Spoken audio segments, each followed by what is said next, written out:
Hi guys, welcome back to another day on the road, another sunny day.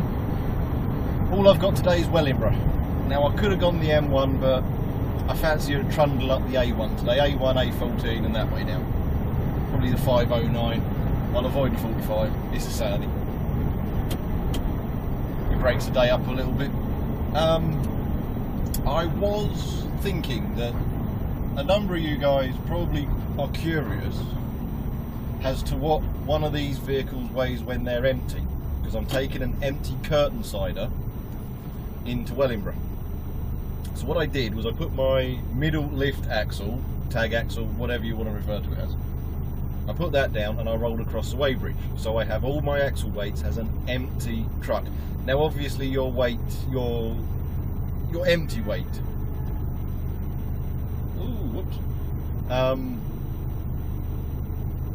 is going to vary depending on what unit you're driving and obviously what trailer you've got. I've got a curtain. You've got the heaviest would be a fridge box, then you'd be talking just a standard box, then a curtain, then I'd guesstimate a skelly because they've got some extra little bits and bobs on them sometimes, and then it would probably just be your flatbed.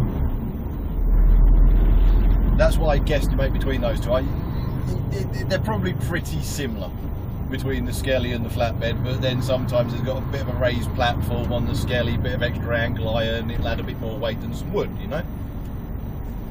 So yes, I rolled over that, so I'll read those out when I get to Wellingborough.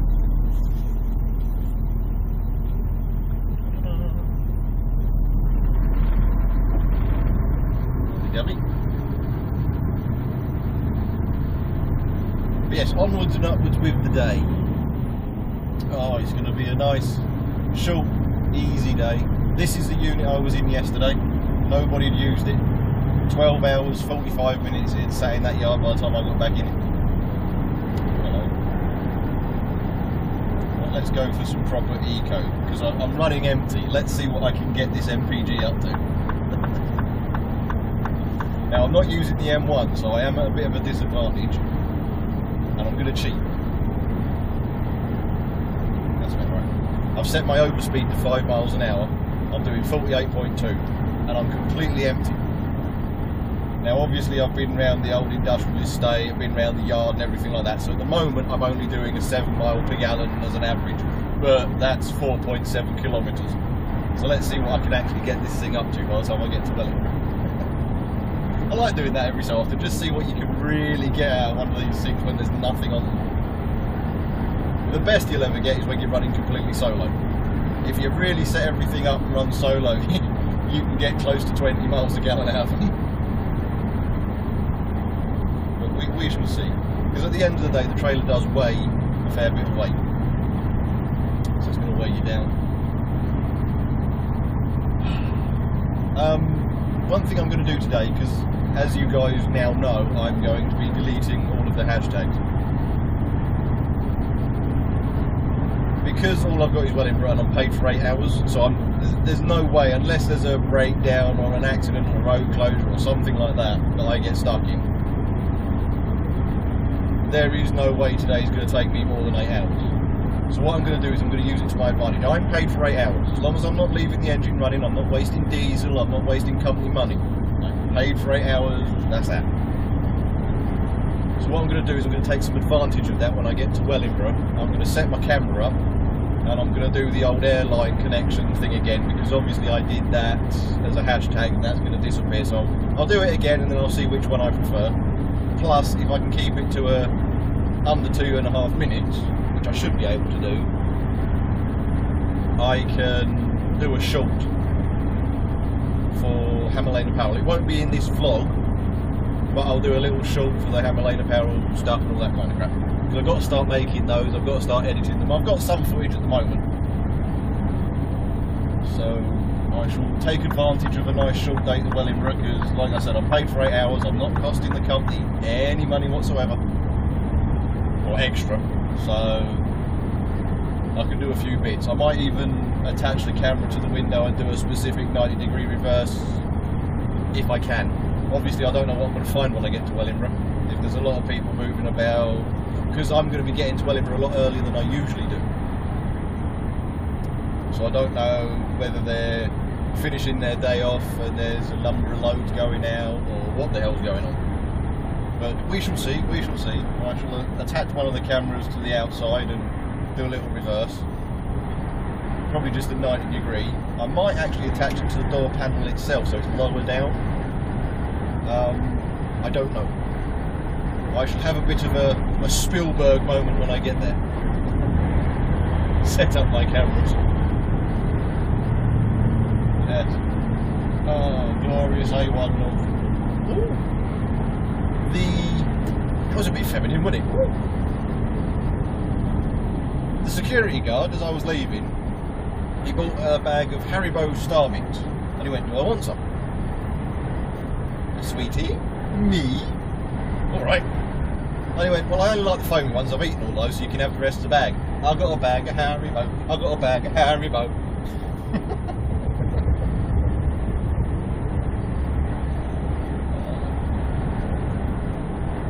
So yeah, I'm slightly happy.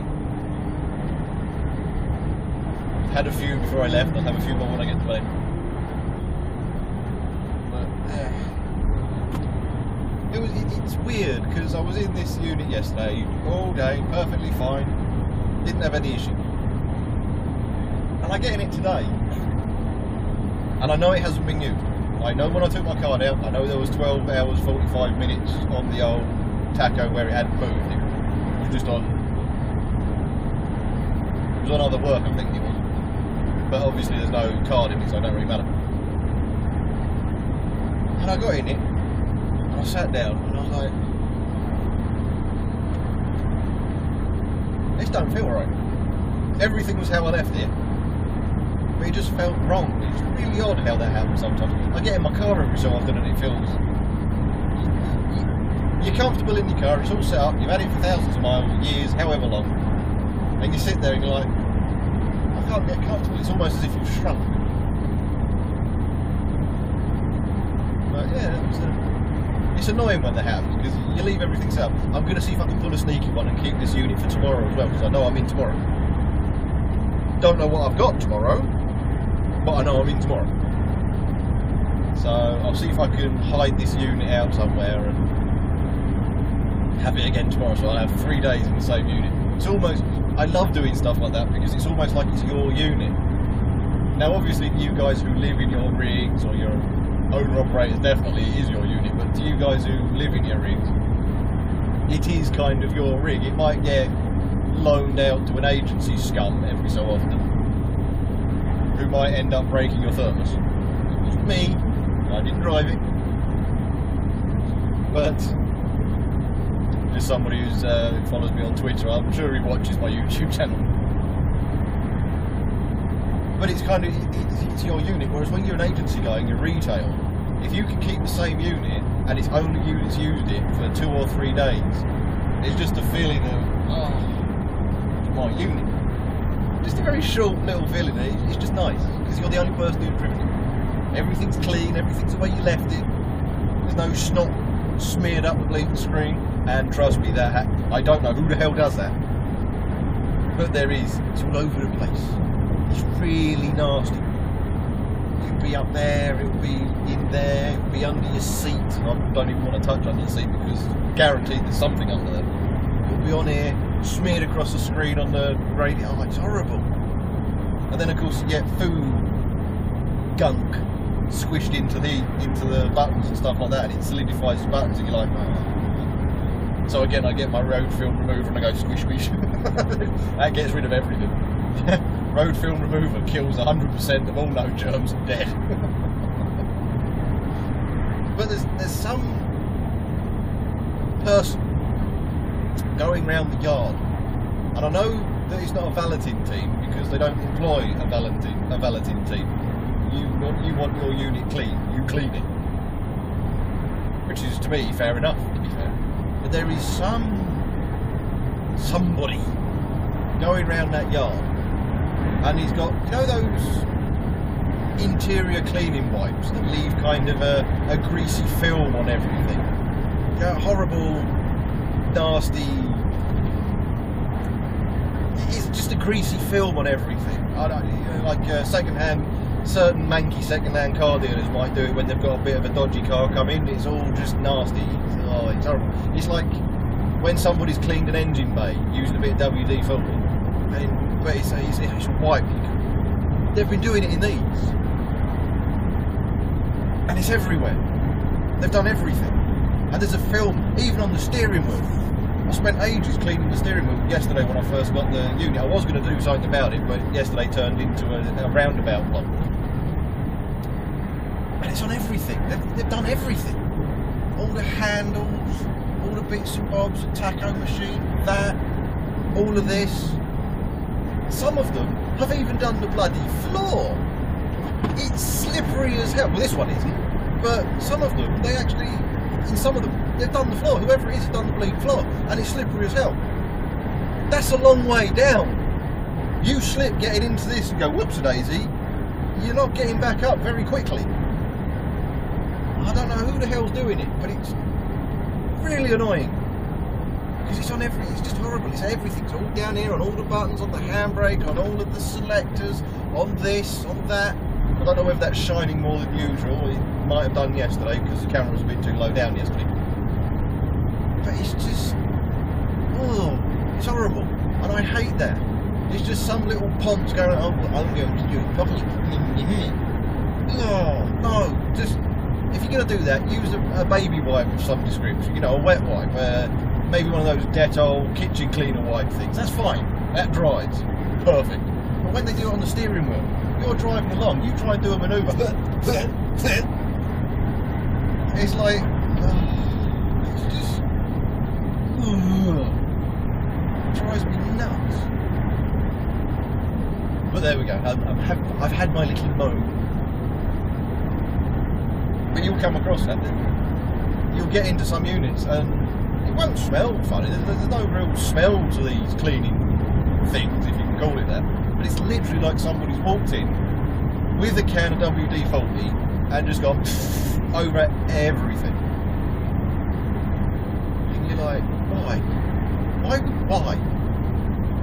Why would you do that? Because as soon as you get in and you go to open one of these, put something in it or have a look, make sure there's nothing left in it. Because that's one other thing.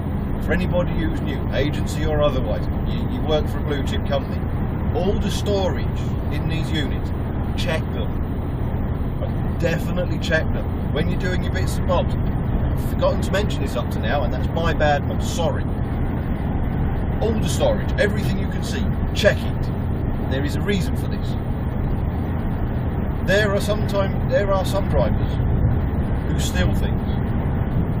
And they'll take something off the load, or they'll nick something when somebody's not looking, that kind of thing, from the warehouse, wherever. And they'll bung it in one of the storage things. And they'll do their day, and it'll come to the end of the day, and maybe there's too many people mulling about for their liking, or whatever. They have a sudden change of heart, or they just forget about it because they're thieves and they're stupid. I don't know. But if you don't check them, and you get to the gatehouse and you get the random search, the security guard gets in, opens it up, all of a sudden you've got a 6-pack of coffee or something sitting in there that has clearly not been paid for. The excuse, that's not mine, I didn't put it there, doesn't wash with me.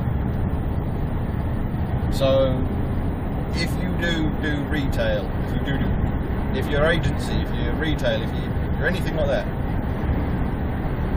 anything like I do, company or agency, check all the storage on the vehicle when you get in it, and if there is anything in there that's half-inched, walk back into take a photo, don't bloody touch it just in case they want to whatever, take a photo of it, walk back into transport and say, I just opened up the overhead storage or the side storage or whatever, and I found this in the unit. I don't know who last had it, but the thing is, it's not guaranteed it was the last person who had the unit, because the last person who had the unit might not have checked all the storage. So, of course, was it you? No. Was it you? No. Was it you? No. Was it you? No. And it just goes back and back and back and back and back and back and back. So, I've always been of the opinion that you take a photo, you wander in, you tell transport, And if they want to, follow it up, if they want to call the police in, maybe it's a whole bag of cigarettes. I mean, if you're a wholesaler, you will be delivering those, and that's expensive. Maybe it's a case of whiskey or wine or something expensive. They might want to follow it up, and if you've got your mitts all over it or your greasy gloves all over it, you've disturbed the crime scene. So I always take a photo, wander back in, let them know, say, look, you want to do anything about this, or do you just want me to bring this in? And then it's transport's problem. And there are some people I know who find it, take it out, wander into transport, dump it on the desk and go, look what I just found. And of course transport are looking at them going, well, if we didn't want to press charges, it's your fingerprints on it now. You see what I mean? I know it's a bit far-fetched. Transport probably won't want to do that. But if it is something expensive, if it is something valuable, or there's a new site manager at that depot, they might want to. So take a photo and then let them decide. Chances are one of the transport managers will come out and have a shufti. Now I've got a VW Polo, that's why I set my panoramic mirror up like that, who is sitting right alongside me, not accelerating, blocking me, matching my speed perfectly.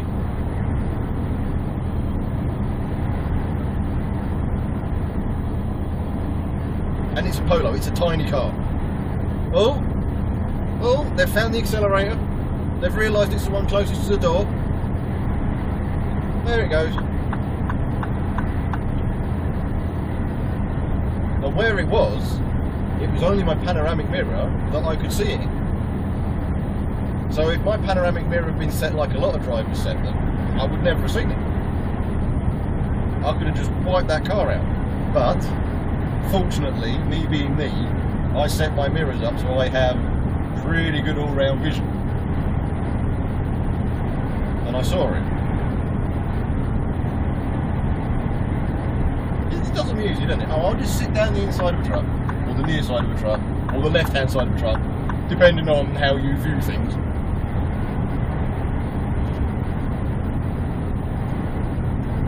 And then if the truck hits them, oh well, you know, she's fault. Yes, it's partially his fault. But if you're going to sit alongside him, I mean, for any people who do sit alongside trucks, our tyres are anywhere up to about 120 psi. You know, now I'm sure most of you, you're on YouTube, you're watching me on YouTube, you're clearly on YouTube. You've all seen the videos, or the Darwin Award videos, of people who try and stab a truck tyre and then get blown halfway across the pavement into a wall or something like that.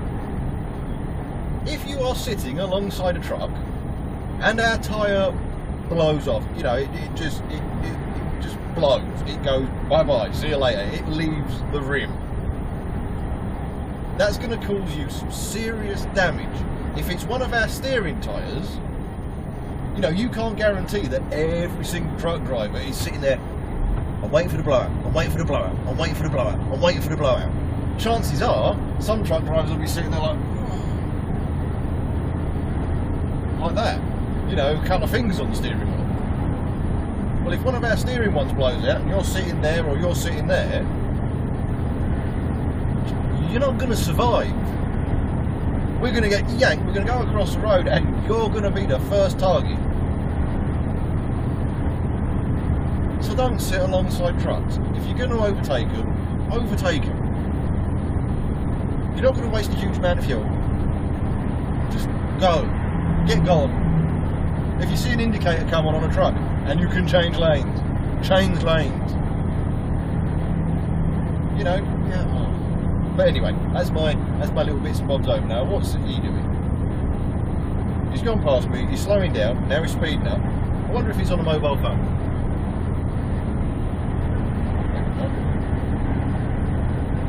Anyway, I shall see you at Wellingborough.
Well, made it all the way to sunny Wellingborough. I was going to do something with the camera, with the hookups and stuff like that, but I don't know, I just can't seem to get my head into gear when I'm doing it. I've tried about 3 different times. I just keep cocking it up. It's really aggravating me, so I'm just going to go back to the drawing board, think about what I want to do. I know I'm working tomorrow, so if I get this place, I know again it's going to be quiet when I get here, so I'll probably do it again tomorrow, but I don't know, I've just tried it 3 times. I'm not happy with any of it. It's really irritated me. Because it's not exactly difficult. I mean, you've got your 2 electrical lines, your male and your female. One's your main lights, one's your secondary lights, your internal lights, your fog lights, stuff like that. Then you've got your 2 air lines. You've got your emergency one, which is the emergency backup, the red line. And then you've got your service airline, which is your standard airline, your yellow one, which is for your brakes and your suspension and all that kind of stuff. Obviously the red one's there for emergency backup.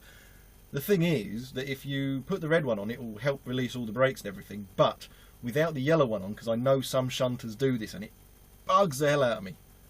Without the yellow one on, the brakes won't come on when you're trying to stop. Now in the yard at low speeds and empty trailers, that's not a massive issue. But if you've got a fully loaded trailer and you're trying to stop, a 6-ton tug with a 30-odd ton trailer, you can see it's going to be a bit of an issue. So that's why you always keep them both together, you know, the yellow one. It basically completes the system if you like both of them on. There you go. And then of course you've got your ABS one. It's not difficult. But I can't seem to get the angle right. The wind just, every time I go to do something, about 3 words in, and then there's just gust of wind doesn't stop. It's just really been bugging the hell out of me. So I've decided, for my own personal sanity, just not to bother today. Chalk it up as a bad idea. You'd have got the little reverse manoeuvre. I was going to go into the bay there, and then I thought, you know what, sod it, I'll just go one bay over, I don't care, which is why it was a bit staggered. I didn't just do it smoothly. But whatever, I got in first time, so... But anyway, I'm going to go find my trailer, hook up, and then go back, and I'm just really annoyed that it didn't work. But there we go. Sometimes it's better just to say nope, and do it again a different day. Today just wasn't the day for me. But there we go. I'm going to the Haribo. I've emptied them out and put them in the little cup holder down there. I'm going to finish those off and I'm going to go back. Well, leaving to one side my complete and utter failed attempts at just trying to do something as really simple as record the airline hookups. No wind. I got out, I just did that, right? Hooked up to the trailer I'm picking up at the moment. Fine. No wind. I thought, you know what? It's got Mavis rail on it. I'll get my camera, set it up. Soon as I touch the camera, oof, wind. I'm not supposed to do it today. I'm really not.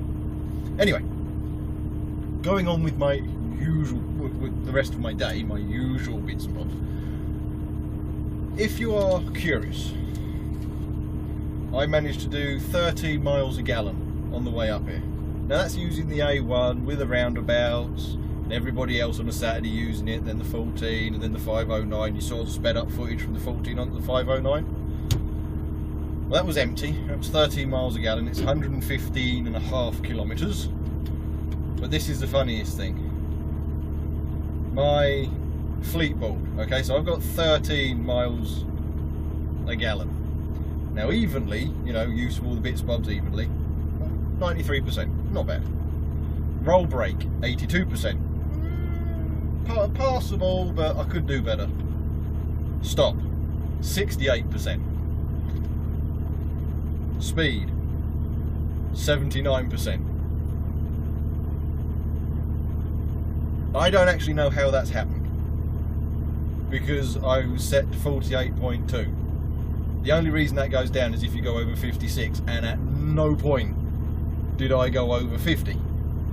So, yeah. Use of control brake, or continuous brake, sorry, 84%. Shift, it's on cruise control, it's an automatic, 88%. It's doing it itself and it's marking me down. Use of accelerator pedal, 78%. And then truck check, 93%. So according to the fleet board, even though it has primarily been driving itself, I'm not very good at economy.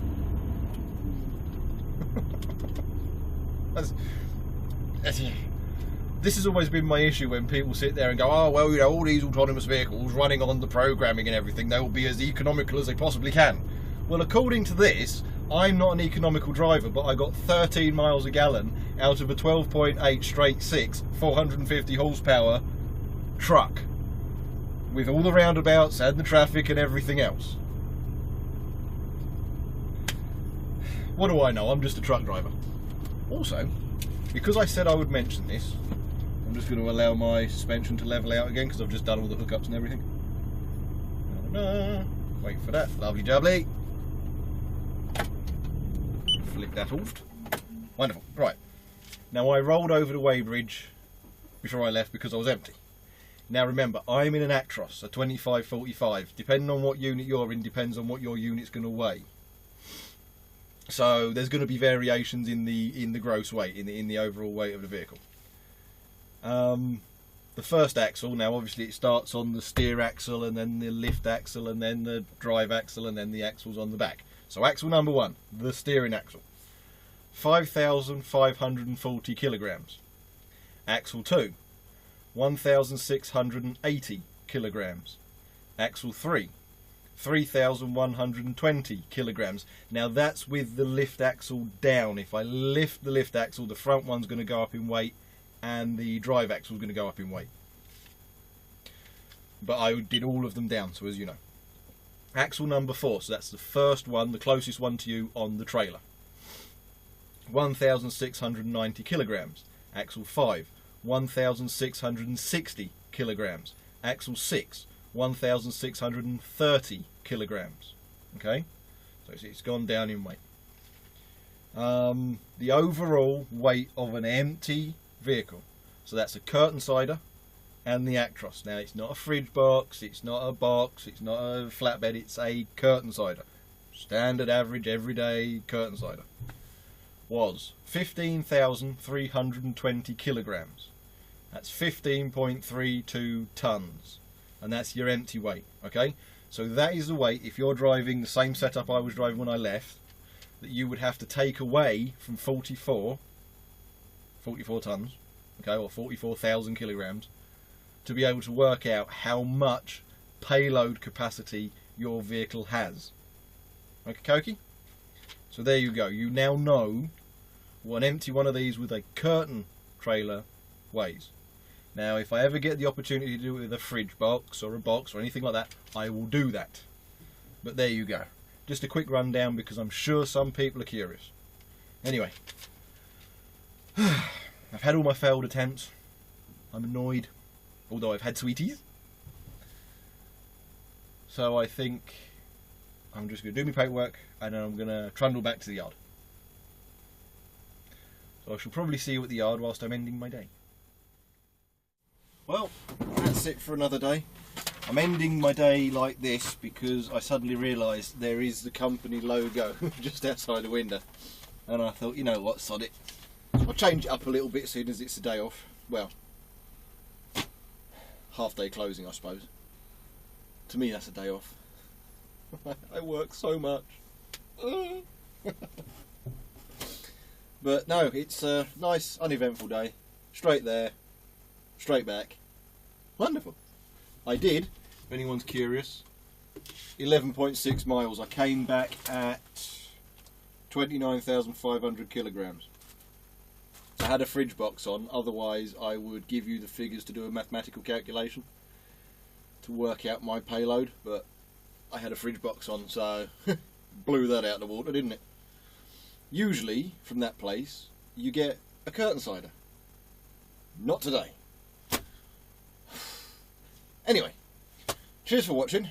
Like, subscribe, share about, do whatever it is you usually do. I shall see you in the next one, which will be tomorrow. And now I've got to go home and edit the last 2 days worth of vlogs that I wasn't able to edit because I didn't have the time. which is why you had the filler vlogs, and edit this one. Yeah, that's going to be my evening taken care of. So anyway, cheers for watching. I shall see you in the next one.